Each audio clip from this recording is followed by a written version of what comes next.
What up, and welcome to the Found Her podcast. I am your host, Kelly Chaika, and I am so glad that you're here. With this podcast, I want to help support and encourage you on the journey to finding the best version of yourself. In the Found Her podcast, we're going to dive deeper into topics like dating, faith, fitness and nutrition, my story, and lessons that I've learned along the way. I hope you stick around as we find and become the best versions of ourselves. What up? Welcome back to another episode of the Found Her podcast. I'm your host, Kelly Chaika, and I am so excited that you're here. I know I say that every single time, but genuinely, I am so thankful for all of you that continue to tune in every other week. It means the world to me, and I hope you're loving the episodes. This week, we're going to get a little bit more personal, and just like things that have been going on in my head in the last couple of weeks. And hopefully it does help some of you. One of the topics I know for sure was really, really popular, or like a hotter topic that I talked about my very first episode, which was switching up your career. And I'm going to be talking a little bit about that this time around. So if that is something that you're interested in, definitely tune in. We're also going to be talking about going through different changes, or like itching for change, and waiting season. So if those are any things that are resonating with you, you might like this episode. If you're not already watching the episode, it is available on YouTube and Spotify, so feel free to tune in there. Otherwise, you can just listen to my voice. But we're going to get right into it. I'm so excited. The first thing that I wanted to talk about is the need for change, or like the itch for change. I don't know if anybody can relate with this, but I am someone who I love a routine. Like, I need a routine. Like, I wake up normally around the same time. I do my same morning routine. I have the same nighttime routine when I go to the gym, all of that. But I am not someone who is good at just doing the same thing over and over and over for a long period of time. Like, when I get so stuck in contentment or complacency, whatever you want to call it, I start to like freak out. Like, I think a lot of people get anxiety when it comes to going through a lot of change, like moves and things like that gives people anxiety. But I don't know if anybody else is like this, but for me, I'm the opposite. Like, I'm like, I cannot stay in the same place for like a year, 2 years without starting to freak out and be like, I need to do something different.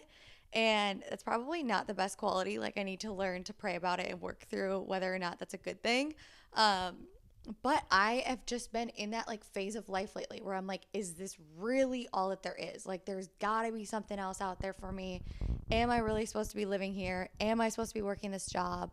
Like, those are just the thoughts that have been running through my head. And then it naturally, when you start to think that way, it makes you just tap into those feelings of like trying to make it happen for yourself, which isn't always healthy. I think we have a say in the way that our life goes, and we do have to act on things and make decisions and all of that. But we have to learn to be content. I don't know. Like, I'm still actively learning this, so I never want anybody to think that I am like preaching from a place of knowing, because I do not know half the time what I'm talking about. And the whole reason that I started this podcast is to hopefully create a community of people that can kind of like give their own tips and tricks of like how they work through these emotions. So if you have any tips, or you're feeling the same way and you can relate, feel free to leave a comment, whatever. Send me a message about anything that's working for you. But for me, I'm just really not good at setting or like sitting in contentment or being content with mundane. Like, the way that I envision my future life is like new and exciting every single day.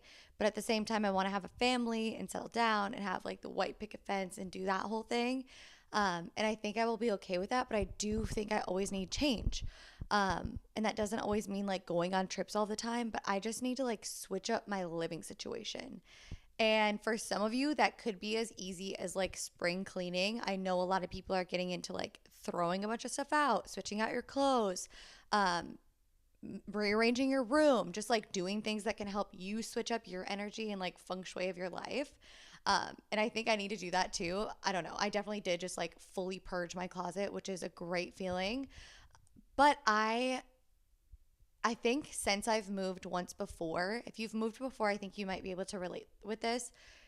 it just seems so much easier to move now. Like I'm like, oh, I could up and move. Like, do I want to move to the cities? Do I want to move to Florida? Like, it's like the world is my oyster and the world is your oyster. Like, if you're feeling the same way, you genuinely can do whatever you want to do, but also know at the same time, the people in your life are going to start to be like, what are you doing? Like, especially your family. I love my family dearly, dearly. They're like the best thing in my life, but they definitely all have their opinions about what I should be doing. And it all comes from a place of love. But you naturally want to be close to your family. And I adore being close to my family. Like that is the one thing that keeps me from moving away. But at the same time, you guys have to realize you got to live your life for yourself. Like it's one thing to have family where you have like nieces and nephews around here. I totally get that. Stick around. Or if like your grandparents are getting older and you need to stick around, that's okay too. Do whatever feels right for you, but also it is your life. So you can't allow people to like guilt trip you into feeling bad for wanting something for yourself or have them make up the decision of the way that your life is going to go. I know I've talked about that in previous episodes. Like my parents would have had an entirely different life planned out for me. They're so proud of me, but like if I would have allowed my friends, family, whoever to plan out what they thought my life was going to be, it would be so different than the way that I live my life now. And that's just because they're a different person. Like you're the only person in your head. You're the only person that has gone through all of the experiences that you've gone through and thinks the way that you do and knows. Like I think, I don't know if this is just me, but deep down I think we all know where we want to go and we kind of know the steps we need to do to get there. And other people don't necessarily know that and they aren't going to understand the vision that you have for your life until you share it with them. So, all that to say, like, if you're itching for that change, like I am, like, it's okay to switch it up. And it's okay to not always be okay with like contentment and routine and the same old, same old. Like, it's fun to change it up. Life is meant to be lived. Like, one thing I've noticed about myself lately is I've gotten really into working out and going to the gym. So much so that it almost, I don't even want to say that's becoming an idol, but it kind of is. Like I'm so dead set on it that like I'll avoid other things to go do that. And gym for me has become like a form of therapy, but at the same time, I'm like, there's so much life to be lived out there. Like, is life meant to be lived in the inner walls of gym? Probably not. Like, there was a study that came out that said, like, one of my friends was talking about it the other day when we were on a walk. The people who live the longest are people who like eat food on the ground outside.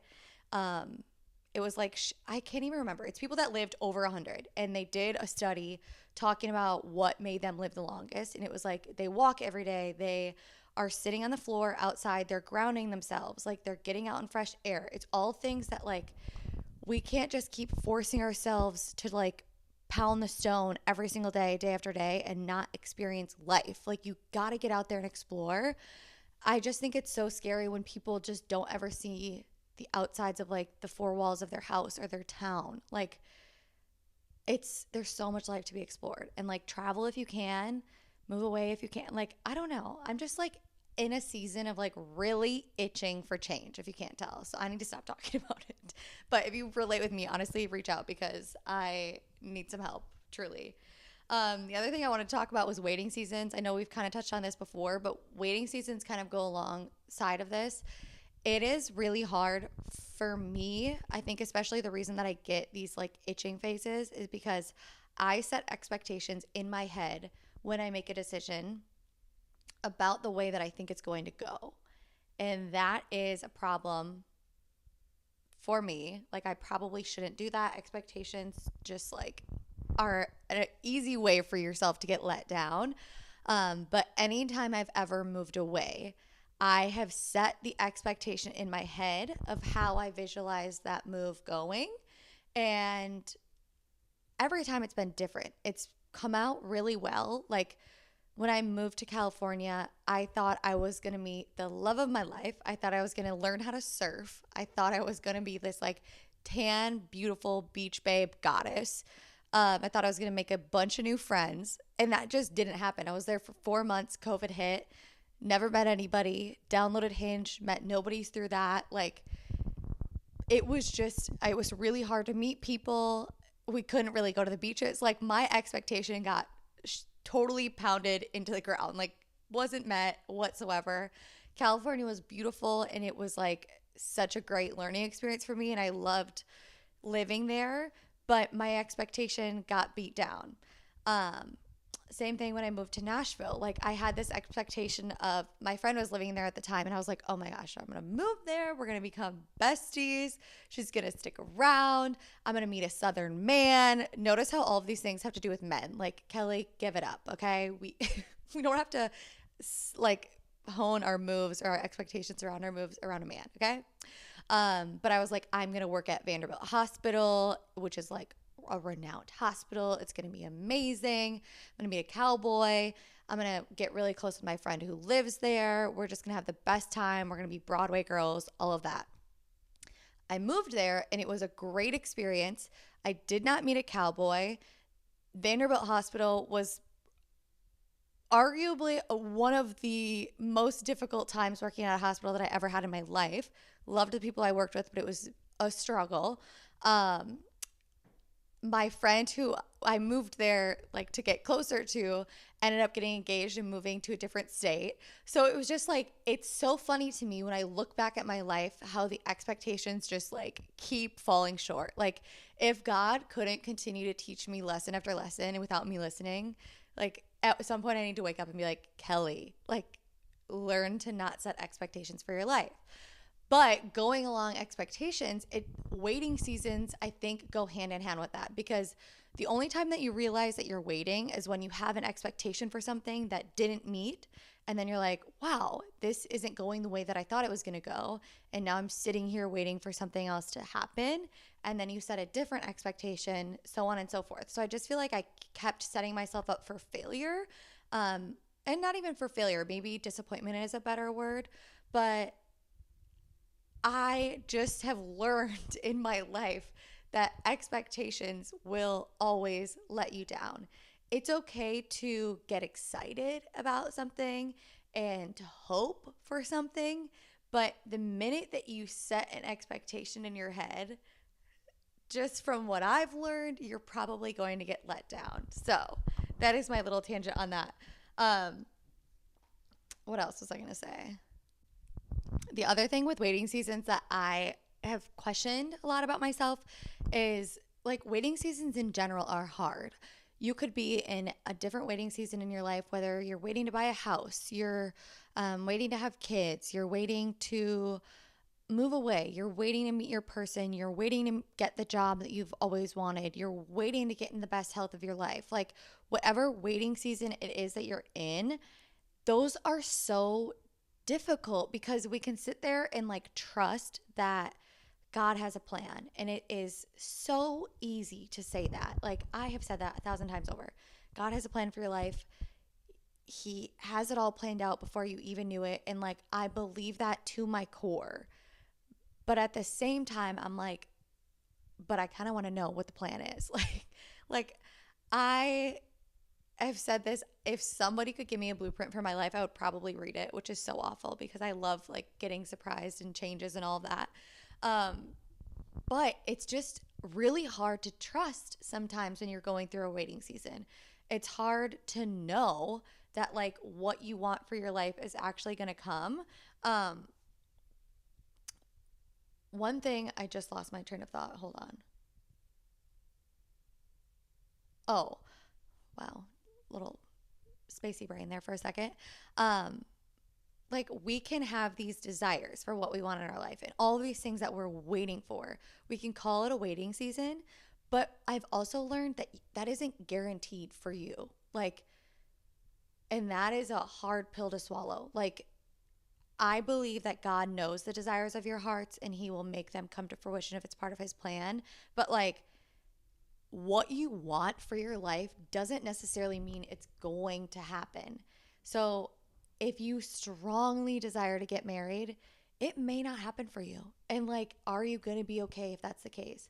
if you strongly desire to buy a house and you're living in California, like because they're expensive, it may not happen for you. If you want to have kids, none of us know until you start trying if you can have kids. And that's like a really scary thing because we all sit here and talk about it and we're like, oh, when I have kids, I want 3 kids, I want this and that. It's like, it isn't guaranteed. And this waiting season is so hard, but that's really when you have to like lean in to God and start to trust that He really has got your back and He wants the best for you, and the plans that He has for you, despite you not knowing about them, they're better.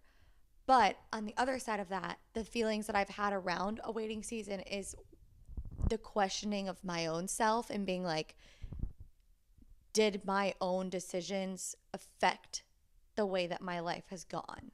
And I believe that we're given free will. We have choices. You're allowed to make choices on like different things that happen in your life. But like, it's hard for you not to question. For me, I know I talk about singleness all the time. I've been single forever. I've had situationships here and there, but like that is one thing in my life where I'll look back on past relationships or situationships and be like, did I mess that up? Or like, what if that did work out? Or what if I didn't act that way? Like, where would my life be now? Was that the person that I was supposed to be with and I just made the wrong decision? Or when it comes to career, like when I was in high school, I thought I was going to be a teacher. And I was like, was I supposed to be a teacher? Like, did I make the wrong decision in switching to nursing? Like, it's hard for you, not for you, it's hard for me, and maybe you can relate, to wonder, like, is it my decisions that are affecting how long I'm waiting for these things to come into fruition? I hope that makes sense. And I may be the one and only person that has these feelings or emotions that are struggling with this. But it is hard. And like having faith, if you are a Christian, if you have faith in God, it does give you some peace, but it can be hard too because your faith is just that. It is faith. Like you are having faith in the unknown. Like we have no idea what's going to happen. And you just have to sit there and be like, I believe that there's a God who loves me, knows me fully, and has a plan for my life. And I'm going to trust that that's true. But we're also human. We have human nature. Like it's okay for you to question yourself, for you to wonder, okay, I may have made that wrong decision. And I believe that, like, if you made the wrong decision, your story will pivot and, like, you can't miss things that were meant for you. But it is hard to be like, did I set myself back 3 years by making that decision? Did I set myself by making that decision? Like, it's just a weird thing to consider. So that's my mindset when it comes to waiting seasons and just like things that I'm working through. The last thing I want to talk about was the dream job, finding your dream job, switching up your career, all of those things. This is like, I just feel like all of us struggle with this. I think finding your purpose, your passion, and your job is like the hardest thing you will ever do in life. Just because nobody's telling you what you're meant to do. Like,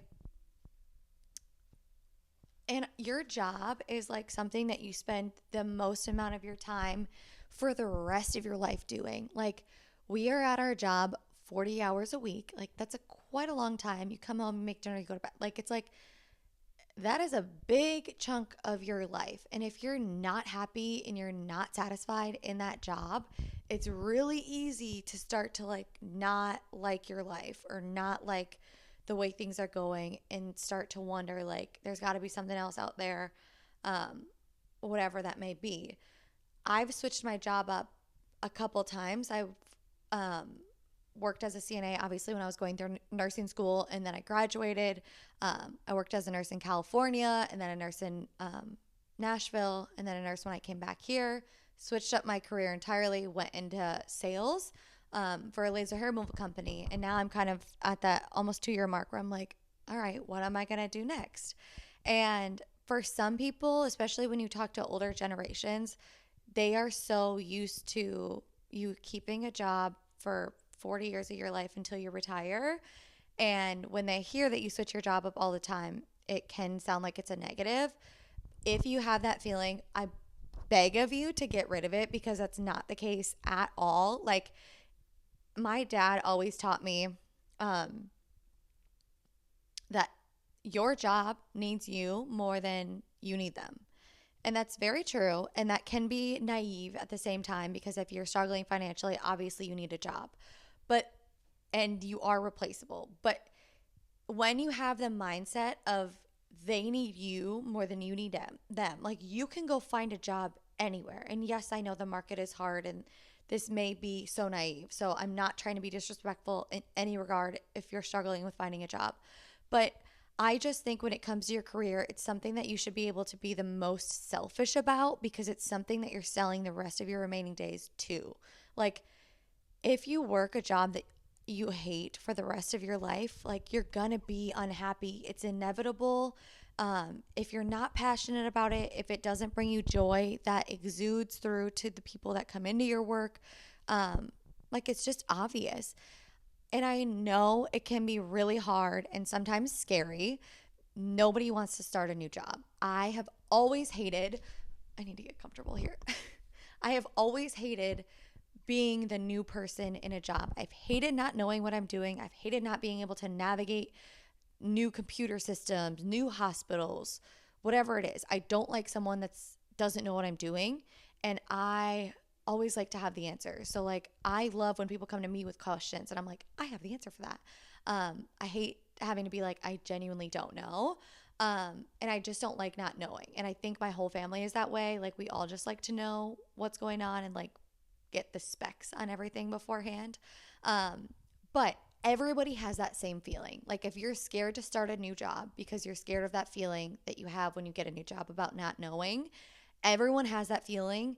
And I think normally when you get a new job, they're excited to have you, they're excited to train you. Like it's just exciting and like learn to appreciate the excitement of like a potential new career, what this could do for your mental health, your life, your happiness, all the things. Like there's just so much opportunity in it. So don't get so fixated on the fear side of it. Like fear controls so much in our life and it holds you back from doing a lot of things. So really truly try to like get more excited than you are scared and like know that those feelings of anxiety are only just because you want to do well at it and it's not because it's not something that you're meant to do. I hope that makes sense. Along with that, the other thing that I've been working on, or not even working on, the other thing that I've been kind of struggling with or like thinking about is okay, if I can get past that fear of like not wanting to be new at the job, then the thoughts start to arise of like, well, what if the grass isn't greener? Like the job I have now is great. The people I work with are amazing. We always have so much fun at work. Like there's so many benefits. The company is incredible. But on the flip side, it's like, okay, so what if the grass isn't greener? And what if I do leave? And what if I end up hating it? And what if I want to come back? Okay, then maybe you would have the opportunity to come back. Like it is not that serious. And I am trying to tell myself that at the same time too. Like your happiness is more important than all the what ifs. And you will never know unless you try. And these are all quotes that we hear all the time. And until you apply them to your life, it's hard for them to like really digest and like for you to understand them. Um, but all of these emotions that you may be feeling regarding finding your new job or your dream job, they're normal. And the only way that you're going to get to the dream job that you want is by trial and error.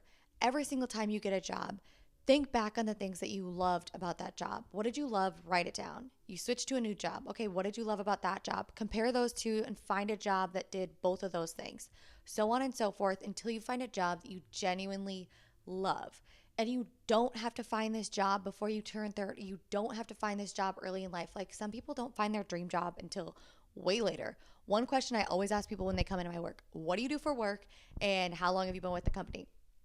And a lot of times, even if they're older, men or women, they're like 3 years, 5 years, whatever. And I'm like, that's amazing. Like, it is okay to switch up your job whenever you want to. It's not a flex to be like, I've been at my job for 30 years and I hate my life. Like, to me, that's not a flex. I think it's incredible when people can, like, I don't know if donate is the word, but like commit so much of their time and energy to a job and like really build like the school system. For example, my mom worked as a teacher for 35, 36 years. Same grade, same school. She's like, I'm so embarrassed that I was at the same school and same job for that long. But for me, I'm like, that's amazing. Like, that school knows you well. The students love you. They looked up to you. Like, she really built something there. But for the rest of us, like, a lot of our job, people come and go. Like, if you're not in a school district or anything like that, like, things come and go. People come and go. And, like, you're allowed to want to change your life, change the circumstances, change your career. Like, whatever you want to do, you're allowed to do it, and just don't feel so stuck. Like, this is me literally preaching to myself because I'm trying to understand this in my own brain. But I don't know. The bottom line of this whole rant is just basically start showing up for yourself, trusting that there's a plan for your life, believing that you deserve a good, happy life, believing that you deserve change, believing that you deserve what you're waiting for. Like, you have to believe it in order for it to come into your life, I think. And just know that, like, if you are aspiring or desiring more, like, you're worthy of it. You don't have to do anything to become worthy. Like, if you want a better job, you're worthy to go get it. So, like, leave your job, go find a new job. Just start job searching. Go on LinkedIn, message people, ask people if they like the job that they're in, like the company that they're in. Like, networking is so huge. But genuinely, I'm trying to sum all of this up because I could keep going on about this for several more minutes. But just know that you are worthy of the life that you desire. You're worthy of the job that you desire. You're worthy of the person, the place that you want to live, like, all of the dreams and desires that you have in your heart. You're worthy of them. And I believe that they will come true for you. You have to believe that they will come true for you as well. But just know you're not in it alone. Like, all of these things that I've just talked about, yes, I give tips and tricks, and it might seem like I'm like preaching about it, but genuinely, I've been struggling with this for the last several weeks.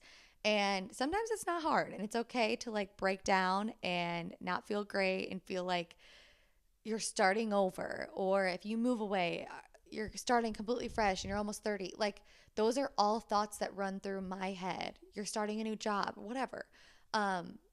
Just know it's okay. And, like, whatever happens in your life is meant to happen. Change is good. And if you're getting that itch, it's kind of a sign. And if the itch sticks around, listen to it, I think. Like, there's a reason that it's there. You know yourself well. And you deserve a good life. So I know we all go through all these struggles on the journey to finding yourself. It's never easy. It's a lifelong journey. We'll continue to find ourselves day after day, and you'll keep changing every single day. Like, I meet a new version of myself every single morning. I'm like, oh, didn't recognize her.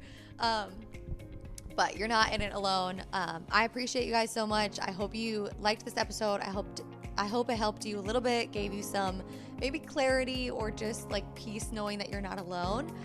If you have any recommendations of, like, future topics you want me to talk about in the future, feel free to reach out.